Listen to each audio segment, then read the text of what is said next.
یہ حدیث صحیح مسلم کے اندر بھی موجود ہے اور یہ حدیث جامعہ ترمذی کے اندر بھی موجود ہے۔ جامعہ ترمذی کے حدیث کا نمبر 2382 2382، بڑی ہی خطرناک ترین احادیث میں سے ایک حدیث ہے جس کو سن کر انسان کے رونگٹے کھڑے ہو جاتے ہیں۔ حضرت ابو ہریرہ رضی اللہ تعالیٰ عنہ کے شاگرد شفیع الاصبحی رحمہ اللہ، بڑے جلیل القدر تابعین میں سے، وہ فرماتے ہیں کہ حضرت ابو ہریرہ رضی اللہ تعالیٰ عنہ ایک مرتبہ لوگوں کو وعظ و نصیحت فرما رہے تھے، حدیث کا درس دے رہے تھے، تو میں بھی ان کے پاس چلا گیا کہ اے ابو ہریرہ رضی اللہ تعالیٰ عنہ، اے میرے استاد جی، میں آپ سے وہ حدیث سننا چاہتا ہوں جو آپ نے اللہ کے رسول صلی اللہ علیہ وسلم سے سنی ہے اور اس کو حدیث کو سمجھا ہے، آپ کے کانوں نے اس حدیث کو سنا ہے، میں وہ حدیث آپ سے سننے کے لیے آیا ہوں۔ حضرت ابو ہریرہ رضی اللہ تعالیٰ عنہ فرماتے ہیں ہاں، ایک حدیث میں نے اللہ کے رسول صلی اللہ علیہ وسلم سے ایسی سنی تھی جو تیرے متعلق کی ہے، تو میں وہ حدیث آپ کو سناتا ہوں۔ حدیث سنانے لگے ہیں، بے ہوش ہو کر نیچے گر جاتے ہیں، تھوڑی دیر بعد ہوش آتا ہے، دوبارہ ہوش آیا تو وہ جو شاگرد بیٹھے تھے انہوں نے کہا حضرت میں حدیث سننے کے لیے بیٹھا ہوں۔ آپ وہ حدیث سنانے لگے تھے۔ حضرت ابو ہریرہ رضی اللہ تعالیٰ عنہ امیر المومنین فی الحدیث ہیں اور ہزاروں حدیثوں کے راوی ہیں، کسی حدیث کو سناتے وقت اس طرح بے ہوشی طاری نہیں ہوئی، اس طرح کی کیفیت ان کے اوپر طاری نہیں ہوئی جس طرح کی اس حدیث کو سناتے وقت یہ کیفیت طاری ہو رہی ہے۔ پہلی مرتبہ بے ہوش ہوئے تھے، اب دوسری مرتبہ حدیث سنانے لگے پھر بے ہوش ہو جاتے ہیں۔ جامعہ ترمذی کی یہ حدیث جا کے گھر پڑھ لیجیے گا۔ دوسری مرتبہ تیسری مرتبہ جب ان کو ہوش آیا، ہوش آ کر وہ دوبارہ سے کہتے ہیں جی میں نے آپ سے حدیث سننی تھی اور حدیث سننے کے لیے آپ کے پاس بیٹھا ہوں۔ تو حضرت ابو ہریرہ رضی اللہ تعالیٰ عنہ فرماتے ہیں ہاں میں وہ حدیث تجھے سناؤں گا کہ اسی جگہ کے اوپر میں نے اللہ کے رسول صلی اللہ علیہ وسلم سے وہ حدیث سنی تھی اور میرے اور رسول اللہ کے علاوہ ہمارے پاس کوئی اور موجود نہیں تھا، اللہ کے رسول صلی اللہ علیہ وسلم نے مجھے وہ حدیث سنائی۔ حدیث سنانے لگتے ہیں پھر بے ہوش ہو جاتے ہیں اور زمین کے اوپر گر جاتے ہیں۔ چوتھی مرتبہ پھر ہوش آتا ہے، چوتھی مرتبہ بھی بے ہوش ہو جاتے ہیں۔ 4 مرتبہ اس حدیث کو سنانے سے پہلے حضرت ابو ہریرہ بے ہوش ہوئے۔ خود سوچیں یہ کیسی حدیث ہوگی کہ سینکڑوں حدیث کے راوی ہیں،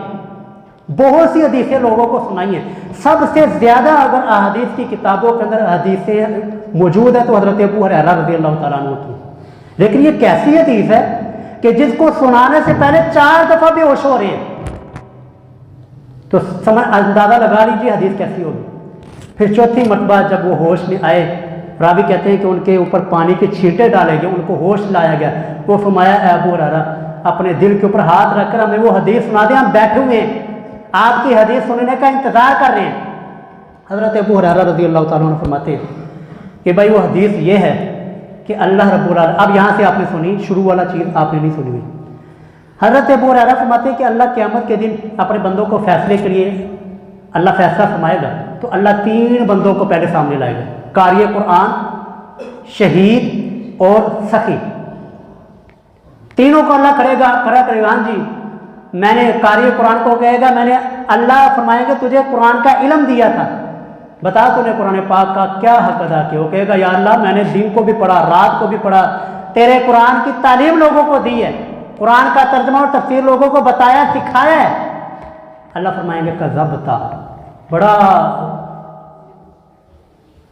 ایک بندے نے ساری عمر اللہ کے دین کے اوپر لگائی ہو، دین پڑھنا کوئی مشکل، کوئی ایسی آسان کام نہیں ہے کہ جو بھی اٹھے اور دین پڑھ لے، قرآن پاک کو حفظ کر لے اور دین کی تبلیغ شروع کر دے۔ دین کا حاصل کرنا یہ کوئی آسان معاملہ نہیں ہے کہ اس کے اندر لہو لگتا ہے آپ کے گھٹنوں کے اندر اور آپ کے پاؤں کے اوپر نشان پڑ جاتے ہیں، اس قدر پھر دین حاصل کرتا ہے۔ آخر کے اندر اللہ تعالیٰ کی طرف سے یہ جواب ہے کذبتا ہو تو جھوٹ بولتا ہو بدبختہ، تو فرشتے بھی کہیں گے وہ کذبتا ہو تو جھوٹ بولتا ہے، تو وہ حدیث میں آتا ہے اس کو اٹھا کر جہنم کے اندر ڈال دیا جائے گا۔ اللہ فرمائیں گے تو نے تو اس لیے پڑھا تھا، اس لیے لوگوں کو بتاتا ہے، اس لیے تعلیم دیتا تھا کہ لوگ تجھے کہ بڑا بڑا عالم ہے، بہت بڑا عالم ہے، قاری ہے،